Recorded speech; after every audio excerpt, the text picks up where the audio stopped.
What's going on, everybody? This is Randall Barnes, the founder of HBCU Pulse and the host of HBCU Pulse Radio, in the building for another special edition of the show on today. Well, listen, I've been doing a lot of political interviews. There's been a lot of stuff going on. I've been talking a lot about politics, but let's be clear. It's basketball season, okay? It's basketball season. It ain't football season, okay? It's basketball. It ain't baseball season. It is basketball season. I can finally, for once, talk about basketball because we have an SIAC, MEAC, SWAC, everything basketball legend, HBCU basketball legend in the building. Listen, we have Ezinne Kalu, Savannah State basketball alumna and two-time Olympian for the Nigerian national team. How you doing today? Wow. First of all, amazing introduction. But I'm doing great. Thank you so much for having me. I'm feeling blessed on this great Tuesday. I'm happy to be here. Thank you for having me. Liz, I'm happy for you to be here as well because we're here to talk about basketball and your career and your journey, but we're actually really here. Like what brings us here is something very amazing that you're doing with your nonprofit. So real quick, before we get started talking about your basketball journey, can you tell us about that? Yes, for sure. I'm a recent founder of the We Move Foundation. It's essentially a nonprofit organization that's geared towards just empowering underserved youth in the cities, African athletes across the diaspora, where we just give them opportunities to reach success. And we do that through blending different programs, whether it's athletics, whether it's community blending, whether it's education, just trying to find different programs to help. And that's essentially what we're doing. And I just started it this year, and I'm super excited to, get things rolling with that. So I think that's amazing. So the We Move Foundation, and here's one thing, when I looked at, the foundation, which we have going on, mentorship and mental wellness is huge when it comes to the foundation of what your nonprofit is. So before we get started, just let us know how the elements of mentorship and mental wellness have played within your journey and your career. Oh, mentorship for starters played a huge role. Growing up, I always had the support system, whether it was athletes that looked like me, whether it's my older siblings, or whether it was just my local peers who also was going through things I was going through, being an athlete, trying to find my way playing. So mentorship, we're huge on that, whether it's a big sister program or a big brother program, just having somebody, just allowing the youth to have somebody to help them with, with decision making, with life skills, just kind of being that safe space, the outlet for them to talk to somebody. So that's huge important. And also mental health and wellness, right? A lot of times as an athlete, we give our souls to the game. We give our mind and body to the game, that we forget that outside of the sport, we also have to take care of our body, right? We have to take care of our mental. We have to take care of we have to protect our peace. And that's one of the initiatives that I have in the foundation as well, where we do community building, where we have just different people coming to talk to the athletes about mental stability, having access to whether it's counselors, whether it's just having somebody there to have a safe outlet to talk about the things you're going through, whether you're playing professionally or whether you're just starting out. So it's all levels, and because it's important to take care of mental health. And I think that with my nonprofit, with the focus on mentorship and mental health wellness, it blends together perfectly, and it kind of gives us a space to kind of learn more about our body and how to have longevity in our sport and after our sport as well. I love it. I love it. So you have a couple of events coming up. So because I don't want to bury the lead. I want to go on and get the nonprofit information out there so folks can know what it's about. So tell us about the events you have coming up.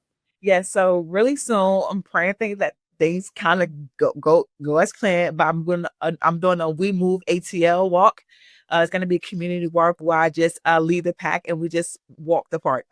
We haven't decided how long we're going to do yet. I'm not sure if I want to do a mile, 2 miles. I'm still trying to decide. But the goal essentially is to get people moving, right? Get people active, get people going. And what we're trying to do, get people in tune with We Move and our initiative, promoting wellness and fitness, and still getting out there, taking care of yourself, finding time to, dedicate time to your wellness. So that's what the We Move ATL community walk will be. It'll either be at Piedmont Park or maybe at the Beltline. We haven't decided our location yet, but that information will be given soon. And I'm also doing a We Move mixer. It's gonna be at breakfast at Barney's. So the community walk will be on the 6th, and the mixer will be on the 7th of June. And the mixer is essentially just a couple of family friends, SSU alumni, ATL supporters getting together where I can properly explain the initiatives that we move, what we're trying to do, and how their support can help just bridge that gap between the youth and the adults, and trying to get the ball rolling with that. So I'm super excited. It's gonna be my first 2 events. I have a great team behind me, and yeah, I look forward to it. Listen, we look forward to it. And the thing about it is that now that people know about the nonprofit, they know about the event starting in June. Okay, now we're gonna let them know why they need to come to the event, because we're going to talk about your basketball journey, because just looking just through your history, because I already know about you. Like, because I do my research, I do what I need to do. So I already know about how dope you are. But just looking at your journey, I think that the journey to where you are is really the dopest thing about just your whole entire story. So let's start with the Savannah State portion. What made you choose Savannah State as your HBCU, and what made the basketball program stand out to you? Yeah, honestly, what stood out to me the most was their loyalty. Coach Baker, shout out to Coach Cedric Baker. My senior year in high school, I ended up having like a slight injury, right? Nothing major, nothing too serious, but I ended up having a slight injury, and all the major schools kind of backed off. I mean, like the Georgia Techs to St. Peter's to St. John's, or all those schools are backing off, because here you have a new freshman coming in who could potentially have injury. But that didn't deter Coach Baker from Savannah State. He came all the way down to my last high school game at Savannah in New Jersey in the snow. He visited my home, my mom, and he just expressed to me his gratitude, how great I was of an athlete, and how he wanted me at his school. That next month, I went on a visit to Savannah State, my official visit to Savannah State. I went during homecoming. Shannon Sharp was getting his jersey retired. There was a huge celebration. I just felt like home when I went there on my visit. It felt like a home away from home. And I knew right then and there, with just the atmosphere, with just meeting the girls who were already on the team, just meeting Coach Baker, just seeing his loyalty, even after my slight injury, just see his loyalty to me as a player, but more so as a person as well. I'm like, I want to come to the school. I want to come to the school because I know they're going to take care of me. I know it's going to feel like home. And I know that I have a great chance to succeed because I clearly have a great support system here. So going to Savannah State was definitely one of the tough decisions, because a lot of people, when you're a big time athlete leaving a city, a lot of people were saying, "Oh, go to the big school so you can go here. Go to the big schools." But Savannah State wasn't considered a big school, so a lot of people and our supporters thought that I was going to be as successful as my counterparts. But it all worked out. I mean, I went to Savannah State, broke a couple records. First one to score 1,000 points. First one to score 2,000 points. We got our first MEAC championship in 2015. And yeah, I started playing with the national team, with the junior national team. That's how I was introduced to this Nigerian national team at Savannah State. So many things just fell into place. So many opportunities just presented itself. And being at Savannah State was turned out to be the perfect decision. And it all worked out. And I'm truly blessed to have gone there. And for it to be an HBCU, that kind of makes me even more feel like it's a blessing, because not too many HBCU athletes get to where they want to go. Sometimes they might be good, but they're not great enough, or they might be great, but they can be better.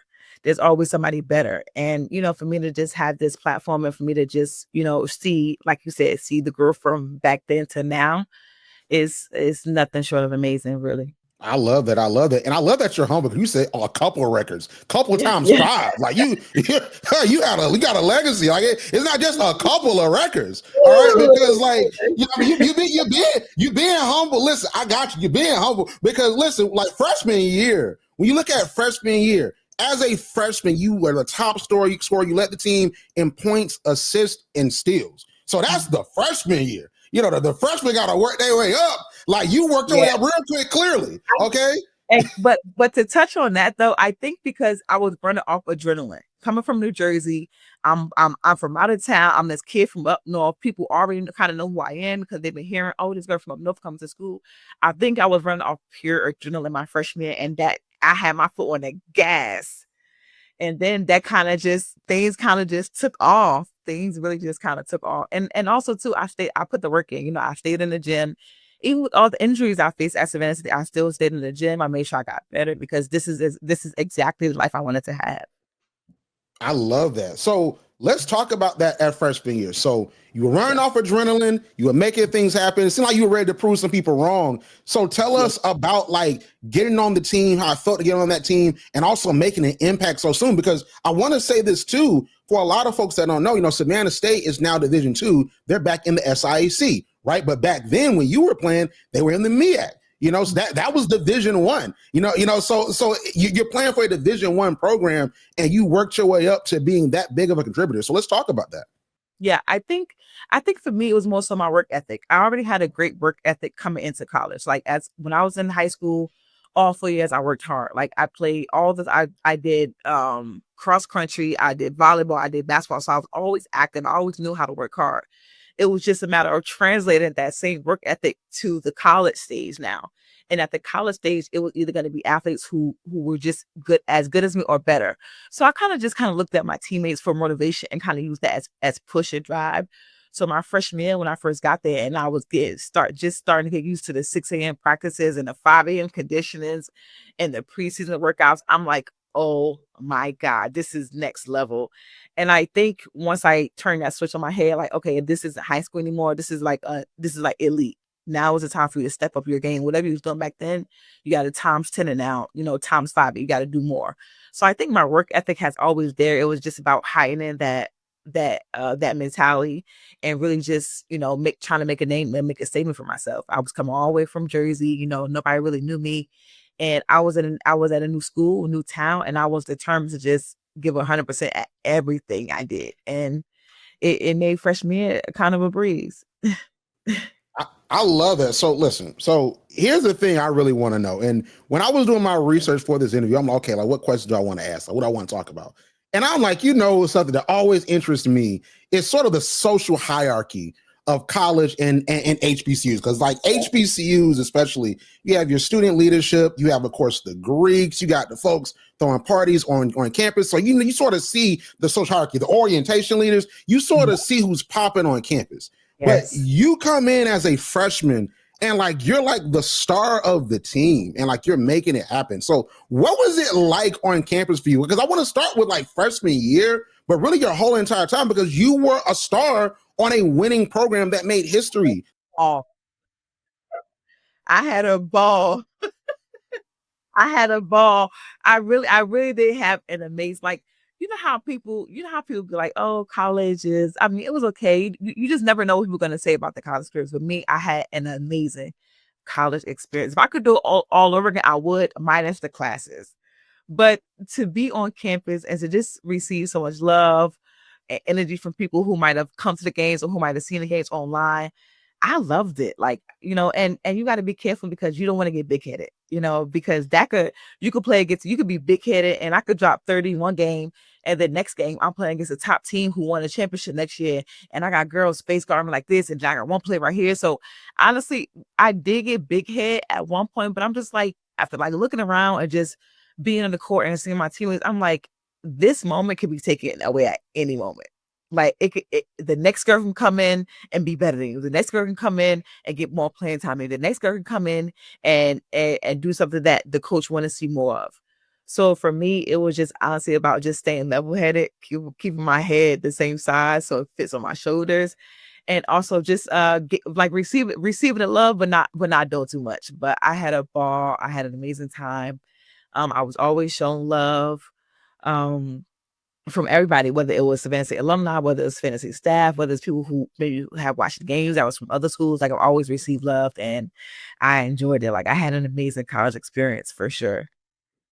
Yeah, man, I love it because I just was interested because it's like, you have like football, right? You have football and everybody is so, especially in the HBCU community, football is just such a big thing, right? But you have women's basketball program at the Division 1 level, and you were making it happen, like won the MEAC in 2015, and you were doing all these amazing things, scoring all these points. So I want to know, like, what was it like on campus? But we got to talk about the historic year. We have to talk about the 2015 year because you led the team to their first ever MEAC championship and NCAA tournament appearance. I call it March Madness. It's women's March Madness. I don't call it NCAA tournament. It's March. Yeah. It's March Madness. Okay, so the women's March Madness. So you did all of that year. So walk us through what that season was like.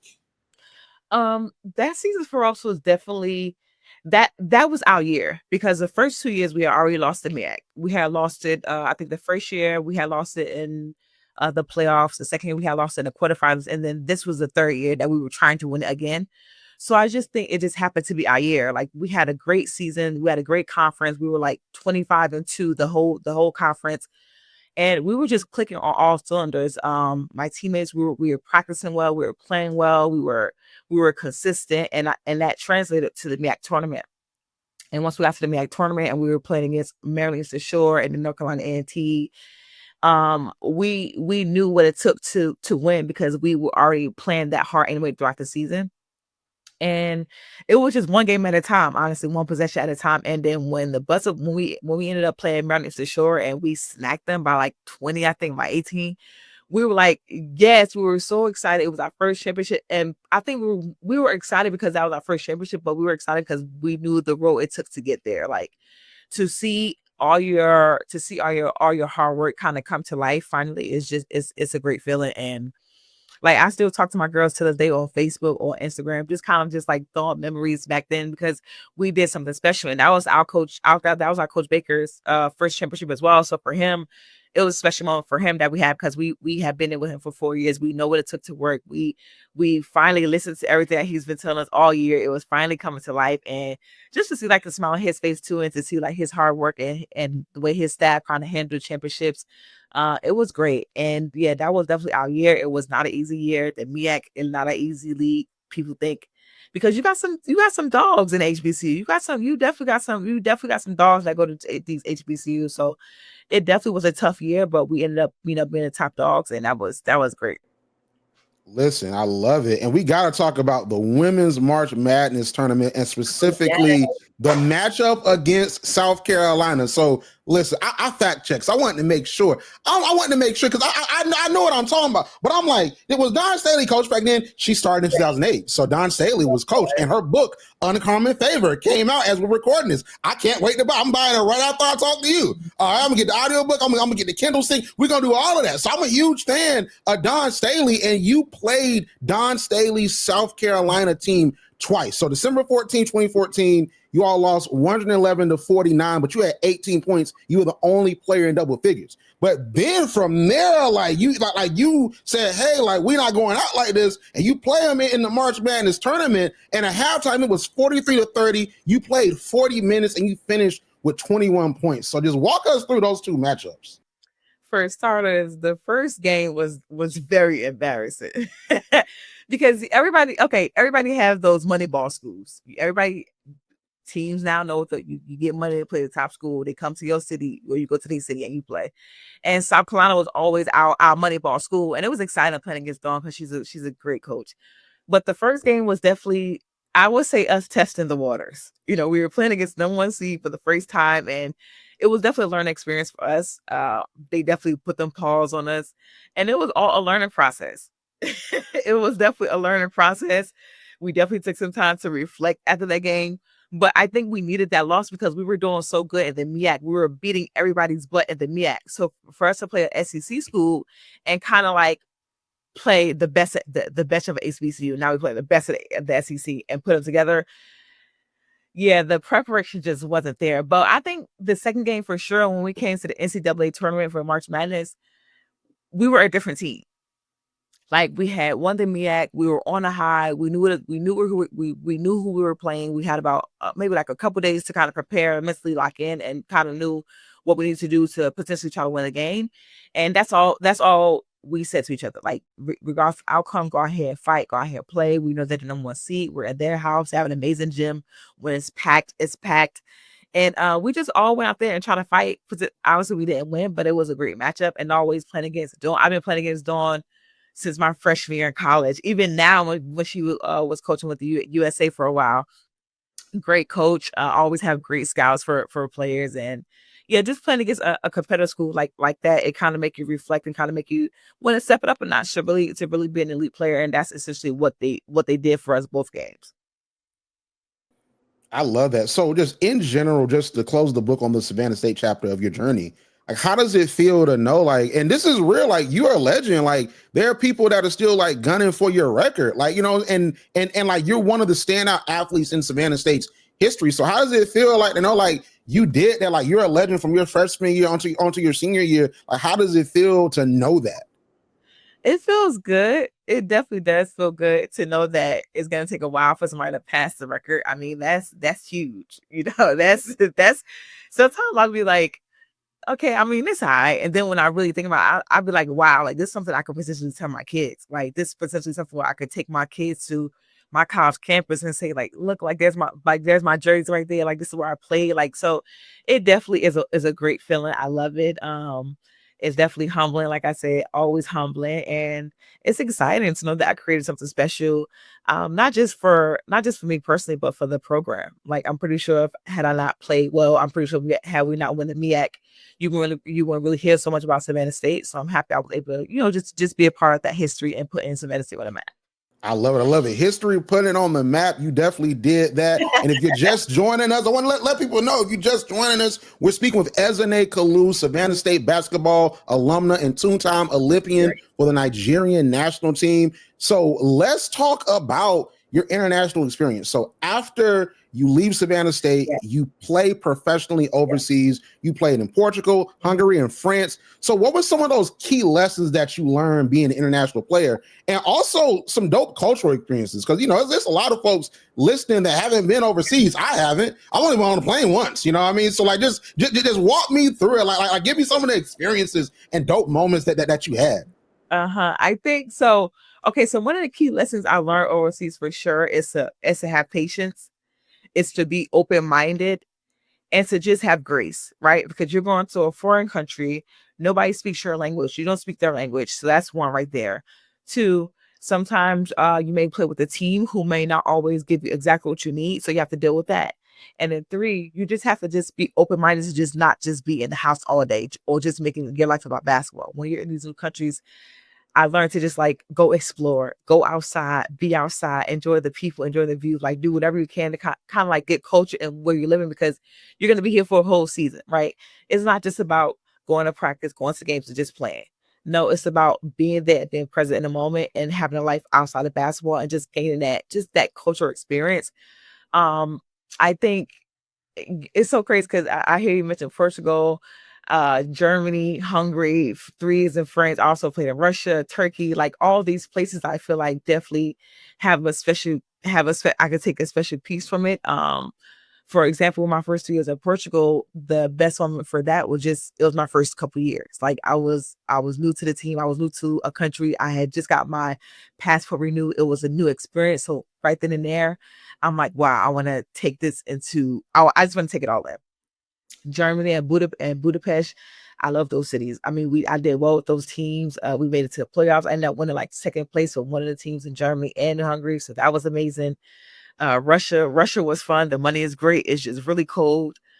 France was amazing. I was there for like 3 seasons. That's why I hurt my third year. I ended up hurting my knee. So I recently got back from China 2 weeks ago. China is by far the best country I played in. I played in Europe all my life, so to play in China, it was amazing. The culture was amazing. My teammates was amazing. My coach spoke no English, so I had a translator. So that was something I had to adapt to. Yeah, my coach spoke no English. Every huddle, every timeout, every practice, he was speaking Chinese. But I had a translator, so that was something I had to adapt to. So I feel like each place I definitely learned a lesson or I learned something from it. And yeah, I love it. I enjoy it. I really do enjoy it. And I feel like it's so weird because I love it so much, but I'm in like this transitional phase where I still want to play basketball, but I'm also still trying to build my foundation, get that recognition that my foundation needs so that it can create that longevity outside of basketball. But yeah, I enjoy it. I enjoy traveling the world. I enjoy getting different experiences. I also played in Italy. That was an amazing experience. I was in Rome. And yeah, like I really do enjoy it. I really do. I'm a firm believer in if you hate your job, why are you doing it? So I love my job. I can tell, like, and you're right. The only reason why people like do their job that hate it is only because of bills. Because when you have the freedom to leave, when people have that freedom, that monetary freedom, that financial freedom, they leave. But like you had the opportunity to really go and experience life and play a game that you love and that drives you. And I think that's the most amazing thing to me about your experience with the Nigerian national team, because like you're the star on that team. Like you were the star, like you were the one, like you were a scorer, like you really know how to score, like you know how to make things happen in that way. And this is how I know. So I know about you because I do a lot of research, so I went to Fort Valley. So we got Fort Valley, Albany, Savannah State. We locked in. You know what I'm saying? Because we're the only 3 public HBCUs in the state of Georgia. So we're locked in. So I already knew about you. But then I'm watching the 2020/2021, because it was 2021, Olympics. And I'm watching, Team USA. And then I see, Team USA playing Nigeria. You giving Diana Taurasi buckets. Like you out there scoring on them like they can't stop you. I'm like, that's an HBCU. That's what we do. That's what we do over there. Stop playing with us. We love South Carolina. We love UConn. We love Gino. But that's what we do at HBCU. I was a Savannah State alum that night. Okay, I was a Savannah State alum at that point because I was proud. I'm like, yeah, that's what we do right there, because you were giving them the business. You led your team with 16 points. So let's talk about that. So, like, how did it feel to go head to head with Team USA and you were able to really be successful and you only lost narrowly? Yeah. Honestly, with any team, my mentality is always go out and kill, always go out and get my best, give 100%. I think sometimes with USA, it's a little more personal because these are the women that I potentially want to play against or with in the W, or I have played against or with them overseas. So it's kind of like a different mentality that I kind of got to flip that switch. And it's just go out there and give them my all. Like, give it my all, be there for my teammates, be a leader, be vocal, kind of be that everything that my teammates need me to be in that moment. And yeah, every time I step on a stage, no matter the size of the stage, but when it's definitely a big one for sure, I kind of just lock in. Like, I'm a firm believer in routine. I'm a firm believer in consistency. And when I find myself being consistent, when I find myself in like this focused state, when I find myself like just really locked in on what I'm trying to do, it turns out to be great on the end. And I think that's all I do when I play against these top teams like USA. I lock in, I focus up, and I just put that dog mentality on. I just go out and fight and go out and play and let my teammates know, listen, whatever happens, just go out and give it 100%. And you got 200% because you were going up against the stars, Hall of Famers. Got Sue Bird, Tina Charles. My favorite player, I love A'ja Wilson as well. My favorite player is Nafisa Collier. That's Fee. Like, that's my favorite player. Yeah. You went up against Fee. Defensive Player of the Year. You were giving my favorite player buckets. What's going on? You got I love Skylar Diggins too. Skylar Diggins like that. Skylar Diggins was on the team. Like Chelsea Gray, Brittany Griner, like Jewel Lloyd. Like, these are folks. Brianna Stewart, she just won the WNBA championship. Like Diana Taurasi, of course, she was on the team. Like, you were really going crazy against like the best of the WNBA, because like you said, yes, Team USA, but those are the stars of the WNBA, and you were making it happen. And then eventually, what happens? You get in the WNBA, of course, in Atlanta, of course, in Georgia. So let's talk about that. So how did it feel to play for the Atlanta Dream and to get that call? Honestly, my head was spinning because when I got the call, it was like early Wednesday morning. That Wednesday night, that Wednesday afternoon, I was at the doctor doing all the testing. That Wednesday night, I was on a flight to New York because we were playing our last regular season game against them. We were also starting the playoffs, and they were who we were matched up with. So my head was just spinning when I got there. The next morning, Thursday morning, we had shooting around to prepare for the game. And the girls, honestly, they welcomed me with open arms. Like, they made me feel so welcome. They got me on board immediately with like how things work, routines, what we have. And it was amazing. Like, I enjoyed being with those girls. I enjoyed being on the court with them. Definitely very different than European play and Olympic stage play. But I like it. I enjoyed it. I felt that I fit right in. I felt that I was able to easily adjust to just the style, just the grit, just the nature of the game. And I had a great time. My family were able to come out to the game. I had like 20, 30 people pull up to the game. So it was amazing to have my family there for them to see me, because they haven't seen me. I don't think none of my family has seen me play professionally except like online. So for them to see me in real life was just like, oh my God. My mom was like, that's my daughter. My sister like, that's my sister. And it was just really dope to just have them there and to play with them. And it was only for a short amount of time, but I feel like for that short amount of time, I got a chance to just see how things work, just to see like just the game within itself, how you got to either adapt or you don't. And I was excited. I was hoping that I was going to get a call this time around to kind of like have a little more time to just prove myself. But, things happen. And I'm looking forward to another call from whatever team. In the meantime, I'm still putting work in. I'm being patient, and hopefully we see what happens next. Listen, you're going to get that call because like you can score. And scoring is needed. You know, as someone that's a WNBA fan, like scoring is needed. Scoring is always a premium in basketball. If you can put the ball in the bucket, it's always going to be a place for you. So I already know that's happening. And really, in general, you made history because when we look at the WNBA, especially, we know that the NBA, the foundation for a large amount of time was HBCUs, right? And then in NFL, that was even more so with NFL. With the WNBA, there's only been so many HBCU players. There's only been so many that's been drafted, but just in general, that's played in the league. So the fact that you got that call up, you were making it happen you making it happen overseas, and you got that call, like that's really something that's historic. And you made it happen. I'm gonna tell you how crazy it was when you got on the Dream. I work for Clutch Points. I'm the head of HBCU content. So when I saw you got with the Dream, I'm like, I'm gonna write that article, but like, no, I'm gonna have our Savannah State content creator Daryl write the article. This should be a big moment for him to write about an alumna making it happen. So I'm doing my research. I'm like, okay, like what I want to ask, and I saw we wrote 2 articles about you on Clutch Points about the same thing about you being with the Atlanta Dream. I'm like, that's how dope the moment was. That's how we wrote about it twice, and I found out about it yesterday. I'm like, man, like, you know, so just know. We helped Clutch Points helped you get out there. Just know that we was out there pushing the name. So like just because I was like we wrote 2. That's crazy. You know, like just showed up on Google twice. People knew what was up. But listen, if you're just joining us, we're speaking with Ezinne Kalu, Savannah State basketball alumna and 2-time Olympian for the Nigerian national team. So let me just ask you about this before we go. So we know that the spotlight on women's basketball is growing. And we just saw that the Fever and Sky game got 2.7 million views. That was actually more than an MLB game. And it was, and of course, like you had the Fever Sky game that was on ABC. So we know that the visibility for women's basketball is growing. So you're someone that just played in the WNBA just a few months ago. So how do you feel about the growth of women's basketball? And what advice do you have to especially HBCU players that want to play at that level? Well, for starters, as far as the recognition of women's basketball, I love it. Like there's so many people watching women's sports now. And I mean, don't get me wrong, they used to watch before, but now people are actually watching. And I don't know if it's because certain names in the league now, I don't know if people are actually enjoying watching women's basketball play.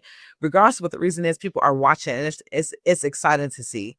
And I'm pretty sure people was tuned into that Indian Fever and Chicago game because this whole Caitlin Clark and Angel Reese battle. So of course people was tuned in to kind of see how things would play out. But outside of those games, I love that there are more recognition being just kind of given to what women are doing because there's so many great athletes in the W. There's so many women that's doing great things on the court. And if people just kind of tune in and seeing that, then it will probably create more opportunities, more jobs even.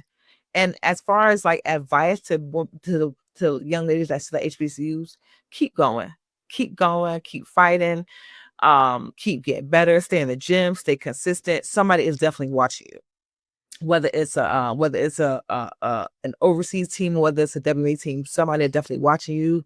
Just stay consistent, like stay 10 toes down in your game, what you're trying to do, and what you're trying to achieve, and your moment will definitely happen. And when your number is called, you be ready to answer. I love that. That's great advice. And I want to say, like, you are right. People were watching that Fever Sky game. I'm in 5 Twitter beefs about it right now. Oh my God. I'm in 5 Twitter beefs. People arguing with me before this interview. I'm on there. I'm like, you know, like people love playing with me, you know? So listen, people were definitely watching. So I guess that's a good thing. The Twitter beefs is for good right now. Okay.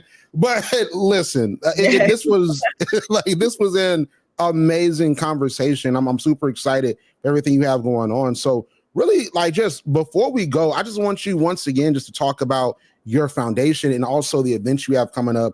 So, you know, people heard your journey, but they want to interact with you and engage with you and support you. So just tell everybody about what you have coming up. Yeah, so once again, coming up this June, we'll have the We Move Atlanta. It'll be a community walk where we just kind of invite the public, invite the community to come have a walk with us. Obviously, I'll be ahead of the pack, just kind of as I'm walking, talking, whether asking questions, just kind of get people moving.